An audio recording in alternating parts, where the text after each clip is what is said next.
and then went back to the car, put it in park, reverse, neutral, drive, went through the gears, held those for about 5 seconds, and then I went back to the fill hole again, topped it off again with more fluid until it started coming out, kind of leveled it off at that point, and then sealed it. Put the bolt back in, and that was it. So fairly easy, I guess, and fairly quick, except for the filter part. That's the hardest part to get to, the hardest, it's just those bolts on there. Those are difficult to get to. So again, let's see what I used. The drain plug on the filter was a, it's a 10 millimeter for the drain plug on the bottom of the plastic filter. Let's see. The plug will sound like it's almost breaking. It's like a ratcheting type of plug.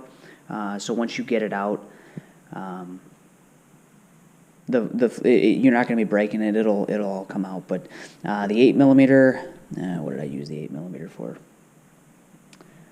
I can't remember off the top of my head. I also had a ratchet with the T40 bit. And you can use these for the ones on the side. It just makes it go a little bit quicker. You can still, again, use the T40.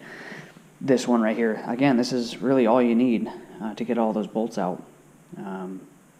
But you can speed it up just a little bit. But I think that was it. So I'm going to basically take it out today, make sure it's, get it back up to temperature, make sure it's still topped off and good to go.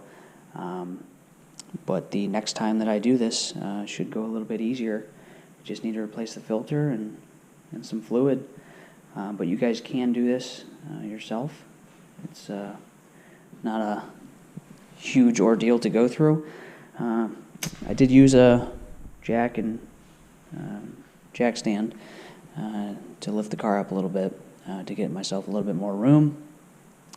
But other than that, I think that's about it. If you guys have any questions on it, there was another video on this that a guy did that was a little bit more detailed on the actual process. I know I'm a hands-on learner, and I like to see what I'm doing in some of the videos, and sorry I can't do that for you, but I think it was Boosted Motorsports had a video on this for his, it's a truck, but it's the exact same process for the Grand Cherokee. It worked for me, so if you guys want to check that out on how to actually, the bolts and everything that he kind of shows and draining it, you're more than welcome to. But this is what the fluid looks like in a Grand Cherokee. So in case you guys were wondering. But if you guys have any questions or anything that I can kind of help you out with, hopefully you guys are willing to do this yourself.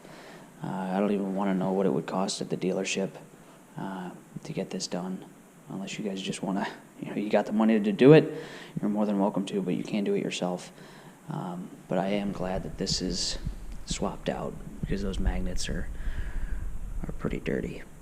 Oh, another thing, the ATP filter, it is a little bit shallower than the factory one. Nothing that's going to affect it, really. And the other thing is the ATP one only has 2 magnets up front. It does not have 2 magnets on the side. Again, if you're swapping the fluid and swapping the filter, you should be all right. But that's the only real difference. I mean, it made it up exact fit. I mean, it's the exact filter that you need.